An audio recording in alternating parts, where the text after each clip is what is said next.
नमस्कार. मुख्यमंत्री लाडकी बहीण योजनेमधील जे काही पैसे आता महिलांचे राहिले आहेत, बहुतेक महिला 3 हप्त्यांसाठी वाट बघतायत, कारण की बहुतेक महिलांचं अप्रूव्ड सप्टेंबरमध्ये आलेलं आहे. आता याच्यामध्ये त्यांना 4,500 रुपये हे 17 ते 19 तारखेच्या आत त्यांच्या अकाउंटमध्ये डिपॉझिट होतील. बट कोणाला किती पैसे डिपॉझिट होतील हा देखील महत्वाचा विषय आणि तेच आपण या व्हिडिओच्या माध्यमातून जाणणार आहोत.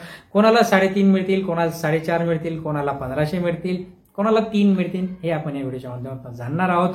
चॅनलवर नवीन असाल तर अजून सबस्क्राईब केलं नसेल सबस्क्राईब करून द्या, व्हिडिओला लाईक करा, जास्तीत जास्त शेअर करा. ही जी योजना होती ही जूनमध्ये सुरू करण्यात आली. याच्यामध्ये जुलैमध्ये काही महिलांच्या अकाउंटमध्ये पैसे डिपॉझिट झाले होते. पहिला हप्ता, दुसरा हप्ता डिपॉझिट झाला ऑगस्टमध्ये. काही महिलांना 3-3 हजार रुपये एकाच वेळेस आले होते. आता सप्टेंबरमध्ये 17 ते 19 तारखेमध्ये हा जो तिसरा हप्ता आहे, तिसरा हप्ता नाही म्हणता येणार. ज्या लोकांना पहिले 2 हप्ते मिळाले त्यांना हा एकच हप्ता मिळेल. तिसरा हप्ता असेल बट फक्त 1500 रुपये त्यांना मिळेल. काही महिलांच्या अकाउंटमध्ये 3000 आले तर काहींच्या अकाउंटमध्ये आता 4.5 येणार आहे. आता ज्यांना काहीच मिळालं नाही त्यांना 4.5 मिळतील, तर ज्यांना आधी 2 हप्ते मिळाले त्यांना फक्त 1,500 रुपये येतील. आता ज्यांचे फॉर्म सप्टेंबरमध्ये अप्रूव्ड झालेत बट फॉर्म भरला होता जुलै किंवा ऑगस्टमध्ये, तर अशांना 4.5 भेटतील. बट ज्यांनी फॉर्म फक्त सप्टेंबरमध्येच भरला आणि त्यांचं अप्रूव्ड देखील सप्टेंबरमध्ये झालंय तर त्यांना एकच हप्ता मिळणार आहे, म्हणजे 1500 रुपये.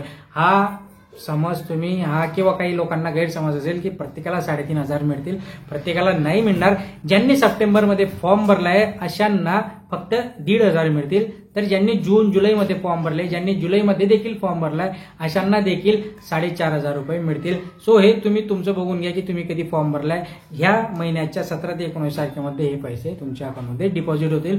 जास्तीत जास्त लाईक करा, शेअर करा, सबस्क्राईब केलं नसेल सबस्क्राईब करा, शेजारी घंटीचं बटन देखील ऑन करा. धन्यवाद.